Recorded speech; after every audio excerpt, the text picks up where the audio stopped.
તો વિદ્યાર્થી મિત્રો ધોરણ 10 નું આપણું પ્રકરણ 4 દ્વિઘાત સમીકરણની અંદર આપણે દ્વિઘાત સૂત્રની મદદથી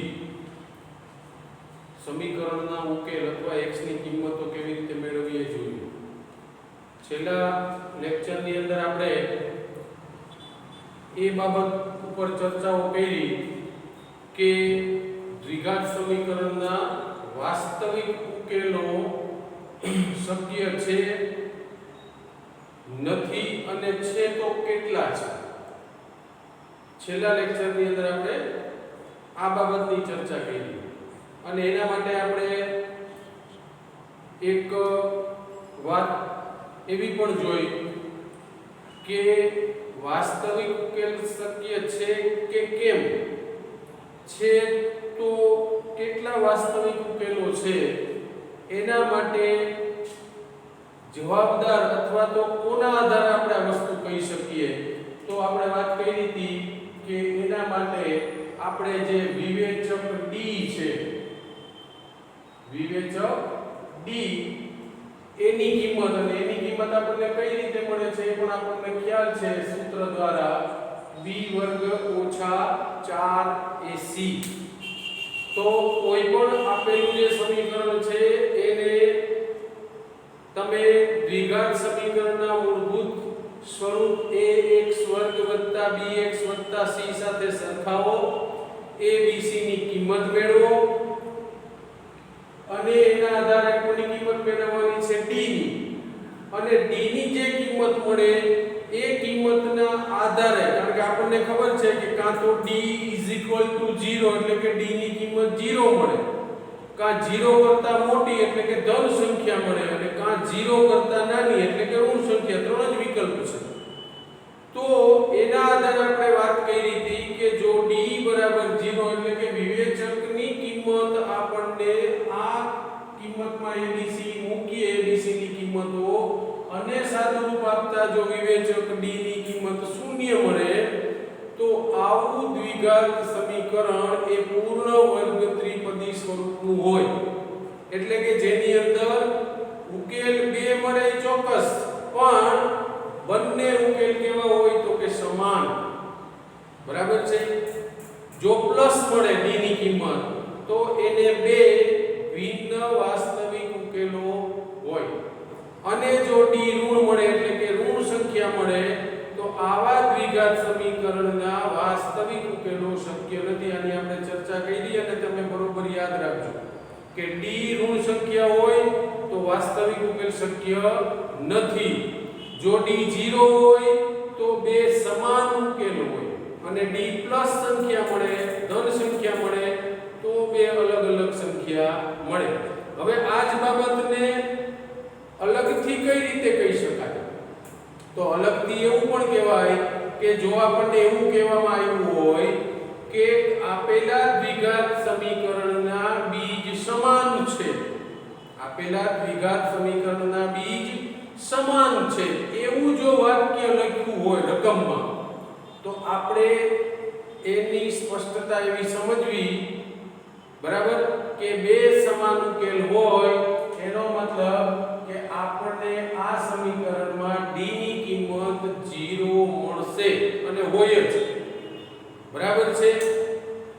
તો જે આપણે સંજ્ઞા એનું ઉપયોગ, એનું ઇમ્પ્લિમેન્ટેશન કેવી રીતે કરવું અલગ અલગ રીતે, તો એને લગતા થોડા દાખલાઓ છે જે મેં આ તમને ચર્ચા કરી. બરોબર યાદ રાખજો. અહીંયા દાખલો છે કે નીચેના દ્વિઘાત સમીકરણના બીજ સમાન હોય તો, અહીંયા નીચે છે એ આપણે પ્રેક્ટિસ માટે ગણવા માટે મેં બે ત્રણ દ્વિઘાત સમીકરણો લખ્યા છે. તો સૂચના એવી છે કે નીચેના દ્વિઘાત સમીકરણના બીજ સમાન હોય તો, બરોબર આ શબ્દને સમજો, બીજ સમાન હોય. હમણાં હું બોલ્યો કે બીજ સમાન હોય એનો મતલબ શું થાય કે ત્યાં d 0 કિંમત મળે છે, વિવેચકની કિંમત 0 મળે તો જ એવા દ્વિઘાત સમીકરણના બીજ સમાન હોય. અહીંયા પહેલા આપી દીધું બીજ સમાન છે, તો આપણે અહીંયા આ જે દાખલા ગણીએ એમાં સમજવાનું કે d 0 છે. બરાબર છે. તો સમાન હોય તો k નું મૂલ્ય શોધો. k એ એક અચળાંક છે અને એ આ શોધવાનું છે, પણ મૂલ્ય શોધતા પહેલા ફરી વખત યાદ કરો સૂચનામાં કે બીજ સમાન છે એવું આપણને કહી આપવામાં આવેલું છે કે બીજ સમાન છે. એનો મતલબ કે આની અંદર આ દ્વિઘાત સમીકરણમાં આપણે જ્યારે આગળ વધીએ દાખલામાં ત્યારે એક વાત સ્પષ્ટ આપણા મગજમાં હોવી જોઈએ કે અહીંયા d બરાબર 0 છે. હવે d ની કિંમત આપણે મેળવવાની અને એના બરાબર 0 મૂકવાનું અને એના આધારે આપણે k ની કિંમત શોધવાની છે. બરાબર છે? તો આપણે જોઈએ દાખલાની અંદર પહેલું છે 2x વર્ગ વત્તા kx વત્તા 3 0. આપણને ખબર છે કે abc ની કિંમત મેળવવા માટે શું કરવું પડે? તો કે દ્વિઘાત સમીકરણનું મૂળભૂત સ્વરૂપ ax વર્ગ bx c 0 સાથે સરખાવવાનું છે. તો આ સરખાવતા શું મળે? તો કે a કેટલો મળે? તો કે a બરાબર 2. b કેટલો મળે છે? તો કે b બરાબર k. અને આ જ k નું મૂલ્ય આપણે શોધવાનું છે. અને c કેટલો મળે છે? તો કે c બરાબર મળે છે 3. બરાબર? હવે તો કે આપણે d મેળવવાનો છે. આપણને અગાઉથી જે સૂચના આપી છે એ મુજબ આપણને ખ્યાલ આવી ગયો છે કે આપણા d એટલે કે વિવેચકની કિંમત કેટલી થશે? તો કે 0 થશે. પણ છતાંય આપણે d તો મેળવવાનો જ છે. તો d સૂત્ર શું છે? b વર્ગ ઓછા 4ac. આની અંદર કિંમત મૂકીએ b વર્ગ એટલે શું? તો કે k છે. એનો મતલબ કે k નો વર્ગ માઈનસ 4a એટલે કેટલા? 2 અને c એટલે કેટલા છે? 3. તો એનો મતલબ એવો મળ્યો કે d k નો વર્ગ ઓછા 4 દુ 8 તેરીને 24. d ની કિંમત આપણને મળે છે k સ્ક્વેર માઈનસ 24 એટલે કે k વર્ગ ઓછા 24. પણ આપણે પહેલા ચર્ચા કરી કે બીજ સમાન છે એવું પહેલેથી કહી દેવામાં આવેલું છે. એનો મતલબ કે d ની કિંમત કેટલી મળે? 0. તો d ની કિંમત અહીંયા કેટલી છે? તો કે k વર્ગ ઓછા 24. એનો મતલબ કે k વર્ગ ઓછા 24 ની કિંમત 0 થાય છે. અહીં આપણે મૂકીએ k વર્ગ minus 24 is equal to 0. બરાબર? હવે 24 ને ઓલી બાજુ લઈ જઈએ તો k વર્ગ બરાબર 24 માઈનસ હતા પ્લસ થયા. હવે વર્ગમૂળ કાઢીએ બંને બાજુ તો આ બાજુ પ્લસ અને માઈનસ બંનેની નિશાની લાગે અને વર્ગમૂળમાં 24. બરાબર? વર્ગમૂળ કાઢો ત્યારે ખાસ યાદ રાખો કે આપણે પહેલા વાત કરી કે કોઈ પણ સંખ્યા પ્લસ હોય એનો વર્ગ કરો તો પણ એ પ્લસ રહે અને માઈનસ નો વર્ગ કરો તો પણ પ્લસ રહે. એટલે જ્યારે કોઈ પણ ધન સંખ્યાનું વર્ગમૂળ કાઢતા હોઈએ ત્યારે જે વર્ગમૂળ કાઢીએ છીએ એને પ્લસ અને માઈનસ બંનેની નિશાની લાગુ પડે. એટલે અહીંયા k ના વર્ગમૂળમાં આપણે 24 માં પ્લસ. હવે આને તમે સાદુરૂપ આપો તો 24 ને આપણે આવું લખી શકીએ કે 6 ચોક ને 24. તો 4 નું વર્ગમૂળ પૂર્ણાંકમાં 2 નીકળે. એનો મતલબ કે આવું થાય 2 વર્ગમૂળમાં 6. તો અહીંયા તમે લખી શકો કે k બરાબર +2 વર્ગમૂળમાં 6 અથવા તો k બરાબર -2 વર્ગમૂળમાં 6. બે કિંમતો અહીંયા આપણને k ની મળે છે પ્લસ અને માઈનસમાં. તો આ જે છે એ k ની કિંમત શોધવાની છે. એટલે આપણને દ્વિઘાત સમીકરણની અંદર ક્યાંય પણ આવો અચળાંક આપેલો હોય પછી ચાહે k હોય l હોય એમ જે પણ નામ આપેલું હોય પણ આવું જ્યારે આપણને શોધવાનું કહે ત્યારે તમારે સ્પષ્ટ યાદ રાખવાનું અથવા તો તમારે છે એ રકમની જે સૂચના છે એને ખાસ અભ્યાસ કરવાનો. એમાં આપણને વિવેચક વિશેની કંઈક માહિતી આપી દીધેલી હશે જ. બરાબર છે? અહીંયા સ્પષ્ટ કીધું છે કે બીજ સમાન છે અને આપણે જાણીએ છીએ કે બીજ સમાન હોય એનો મતલબ કે d 0 થાય. એટલે જ્યારે આપણને આવી k વાળું સમીકરણ મળે ત્યારે આપણે એની કિંમત 0 મૂકવાની છે જેથી કરીને આપણે k નું સાદુરૂપ એટલે કે k ની કિંમત તરફ જઈએ ત્યાં પ્રશ્ન ન થાય. પણ અહીંયા જો આપણે યાદ અહીંયા સુધી તો આવડે છે સરખાવી અને કિંમત મૂકી અહીંયા પહોંચ્યા પછી કે k વર્ગ ઓછા 24 બરાબર 0 હવે શું આને મારે કેવી રીતે મેળવવું પણ આના બરાબર આપણે 0 મૂકવાનો છે એટલું યાદ રાખવાનું છે કારણ કે ઉકેલ સમાન છે એટલે 0 મૂકશો એટલે પછી k ની કિંમત માટેનું આગળનું સાદું રૂપનું સ્ટેપ છે વર્ગમૂળ કાઢવા કે સરવાળા ગુણાકાર બાદબાકી ભાગાકાર જે હોય તે એને આધારે તમે k ની કિંમત મેળવી શકશો તો ખાસ યાદ રાખો કે આવી જે સૂચના આપી હોય એનો અર્થ આપણે ત્યાં દાખલામાં આવો લેવાનો છે એ ભૂલાય નહીં બરાબર બીજો દાખલો જોઈ લઈએ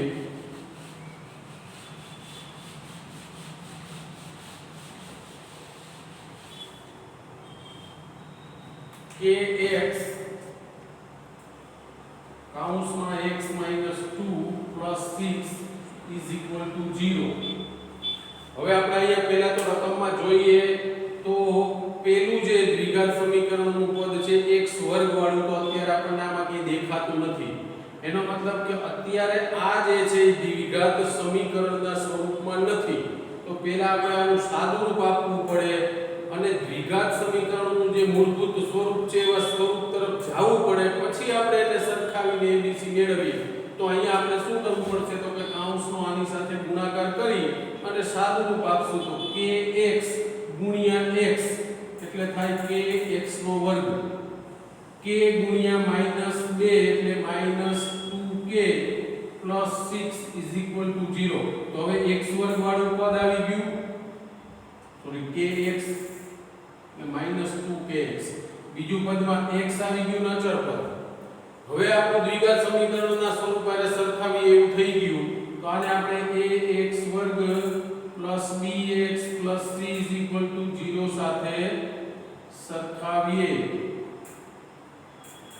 તો આપણને આવું મળે છે કે a બરાબર k કારણ કે x વર્ગનો સહગુણક છે ને આપણે એ કહીએ છીએ b બરાબર તો કે x ના જે આગળ સહગુણક હોય તો b બરાબર -2k અને c બરાબર 6 હવે આપણે વિવેચક મેળવવાનું છે d = b² - 4ac બરાબર તો d બરાબર b નો સ્ક્વેર કાનો સ્ક્વેર -2k² -4 ગુણ્યા a એટલે k અને c એટલે 6 અહીંયા આવું કર્યું d = આનો વર્ગ કરો તો 2 નો વર્ગ 4 તો માઈનસ છે માઈનસ નો વર્ગ કરીએ તો પ્લસ જ થાય એટલે 2 નો વર્ગ 4 અને k વર્ગ અહીંયા તો કે 4 * 6 એટલે 24 તો -24k તો આવી એક કિંમત તરફ આપણે પહોંચ્યા કે d એટલે કે વિવેચક d બરાબર 4k નો વર્ગ 4k નો વર્ગ ઓછા 24k પણ હવે d ની કિંમત કેટલી તો કે 0 કારણ તો કે બંને બીજ સમાન છે એવું આપણને પહેલા જ આપી દેવામાં આવ્યું એનો મતલબ કે આની જે કિંમત છે કેટલી થશે 0 થાય એનો મતલબ કે 4k² -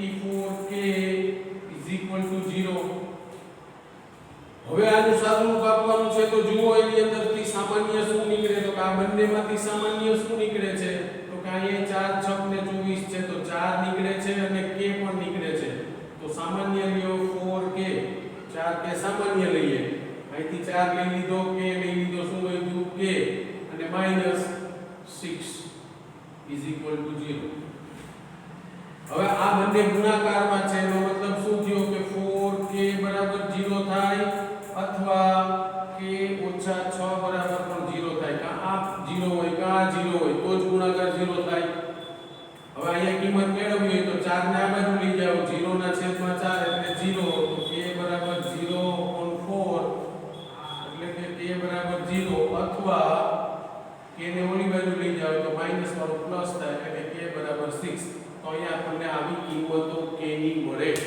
તો દ્વિઘાત સમીકરણની અંદર અચળાંક તરીકે બરાબર સહગુણક તરીકે સંખ્યાઓને બદલે આવા કોઈ અચળાંકો આપેલા હોય k l m તો એની કિંમતો કેવી રીતે શોધવી એની આપણે વાત કરીએ છીએ બરાબર છે તો ફરી વખત એના સ્ટેપ તમે જોઈ લ્યો પહેલી સૂચના કે d બરાબર 0 છે એવું આપી દીધું છે સમીકરણ જો દ્વિઘાત સમીકરણના મૂળભૂત સ્વરૂપ જેવું ન હોય તો સાદું રૂપ આપીને એવું બનાવો, પછી તો કે એના મૂળભૂત સ્વરૂપ સાથે સરખાવો, abc મેળવો, d નું સૂત્ર મૂકો અને પછી જે કંઈ આવે એની કિંમત 0 મૂકી અને આપણે સાદું રૂપ આપીને k ની કિંમત મેળવવાની. આ એની મેથડ, એની ફોર્મ્યુલા. હજી એકાદો થોડો દાખલો એવો તમને ગણાવીએ, પછી થોડા તમે હોમવર્કમાં ગણશો.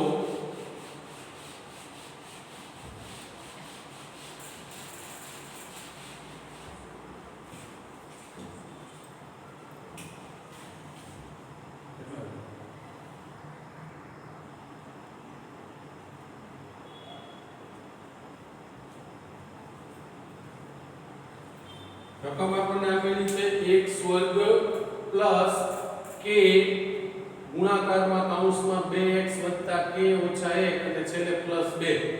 પેલું પદ છે પણ વચ્ચેનું જે પદ x વાળું હોવું જોઈએ. અત્યારે આપણને આમાં પહેલી નજરે રકમમાં દેખાય એવું નથી. તો પહેલા પણ વાત કરી કે આવું જ્યારે પણ લાગતું હોય ત્યારે પહેલા જે કૌંસ છોડવાના કે પ્લસ માઈનસ કરવાના હોય સાદા રૂપ આપી દેવાના.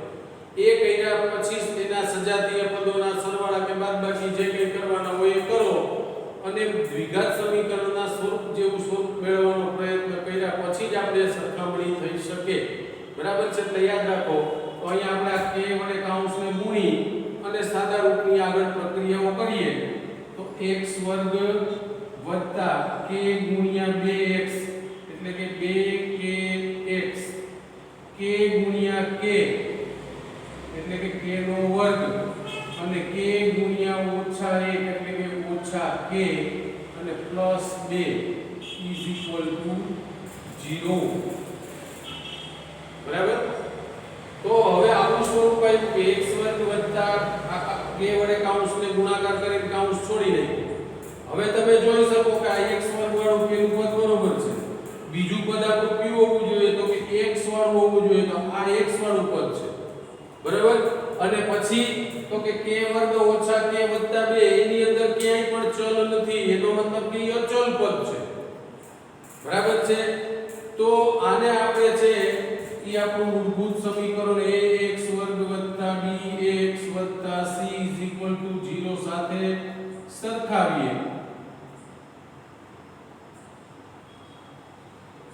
તો શું મળે? તો કે x a એટલે કે x વર્ગનો સહગુણક શું છે? તો કે 1.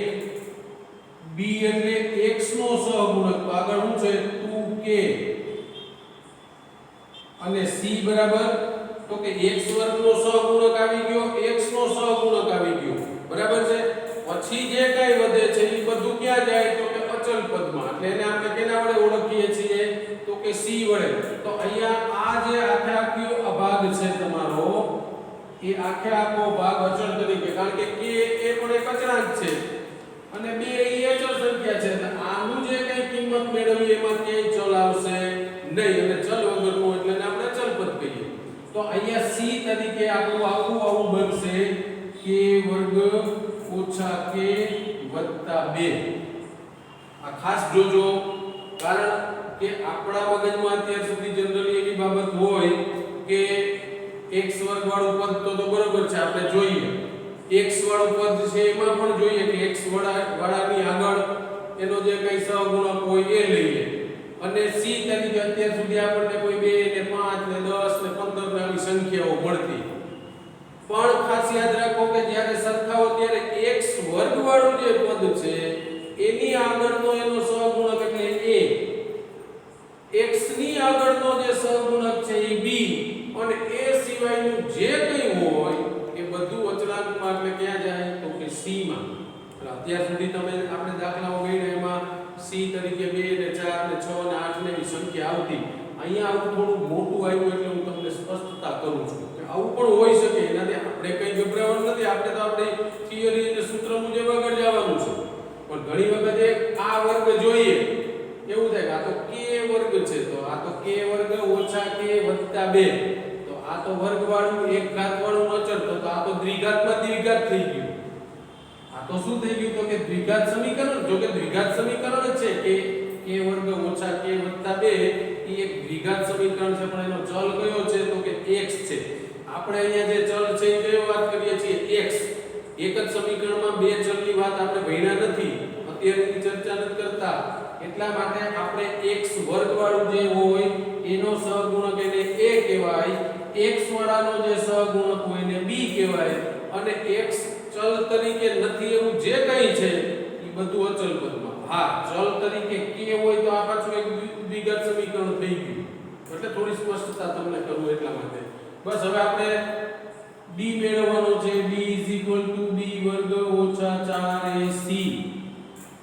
b વર્ગ એટલે શું? તો કે 2k નો વર્ગ માઈનસ 4 ગુણ્યા a એટલે 1 અને c એટલે તો કે આખું પદ છે k વર્ગ ઓછા k વત્તા 2. તો અહીંયા શું થયું? 2k નો વર્ગ એટલે કે 4k નો વર્ગ ઓછા આ 4 1 ને 4 એક સ્ટેપ વધારું છું, કૌંસને એમનેમ રાખું છું. હવે 4 વડે આ કૌંસને આપણે ગુણીએ છીએ તો 4k નો વર્ગ માઈનસ 4 ગુણ્યા k નો વર્ગ એટલે કે 4k નો વર્ગ.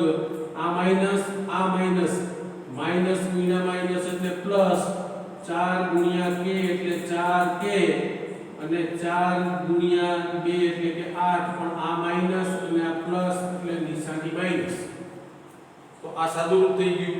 હવે આ 4k વર્ગ પ્લસ આ 4k વર્ગ માઈનસ. તો આપણી પાસે શું વધ્યું? d બરાબર તો કે 4k ઓછા 8. d ની કિંમત કેટલી વધી? 4k. પણ d બરાબર તો કેટલો હોય? b સમાન છે માટે 0. એનો મતલબ કે 4k માઈનસ 8 બરાબર 0. 8 ને ઓલી બાજુ લઈ ગયા તો 4k બરાબર 8 અને k બરાબર તો કે 8 ના ભાગ્યા 4 એટલે કે k બરાબર 2. બરાબર, દરેક વખતે કઈ k ની કિંમત 2 મળે એવું નથી, ક્યારેક એક પણ કિંમત પણ હોય. બરાબર, તો આ થોડું એટલા માટે અલગ હતું કે સાદુરૂપ આપ્યા પછી થોડું કન્ફ્યુઝન થાય કે દ્વિઘાત સમીકરણમાં દ્વિઘાત સમીકરણ આવ્યું પણ k છે એ આપણો ચલ નથી, એટલે આપણે k વાળા જે કઈ પદ હતા એ બધાને ક્યાં લીધા? અચળ તરીકે, c તરીકે, અને પછી આપણે જે કઈ ફોર્મ્યુલા મુજબ દાખલા ગણ્યા એ જ મુજબ આગળ ગણવાનું છે. તો આ રીતે દ્વિઘાત સમીકરણના બીજ વિશે જો પહેલેથી ચોખવટ કરી દેવામાં આવી હોય તો સમીકરણની અંદર કોઈ પણ એક અચળાંકની કિંમત શોધવાની હોય. બીજી રીતે કહું તો યાદ રાખો કે જ્યારે આ અચળાંકની કિંમત શોધવાની આવી હોય ત્યારે તમને સૂચનામાં સ્પષ્ટ આપેલું હોય જ કે સમીકરણના ઉકેલ વિશે શું આપેલું છે. બરાબર છે, સમાન છે, મતલબ કે d બરાબર 0 છે એવું લઈને તમારે હાલવાનું છે. એટલે સૂચના આપેલી હોય એને સ્પષ્ટતાપૂર્વક જોજો. તો આવા બે ત્રણ દાખલા, પછી આમાંથી નાનું એવું એકાદું ઉદાહરણ લઈને MCQ માં ખાલી જગ્યામાં પૂછી ગયા તો આપણે થોડું મોટું કર્યું, પણ નાનો એવો દાખલો છે એના વિશે પણ એવું કહે કે b સમાન હોય તો k નું મૂલ્ય શોધો. નીચે ઓપ્શન આપ્યો હોય MCQ માં, તો પણ તમારે b પણ એ નાની રકમ હોય કે તમે મૌખિક રીતે કરી અને ઝડપથી એનો ઉકેલ એમાં મૂકી શકો MCQ માં એક માર્કમાં. તો આ k શોધવાને લગતી જે રીત હતી દ્વિઘાત સમીકરણમાં એને લઈને આપણે ચર્ચાઓ કરી. થોડા દાખલાઓને MCQ હજી આપણે આગળ ગણવાના છે, ત્યાં સુધી આની બરાબર પ્રેક્ટિસ કરજો.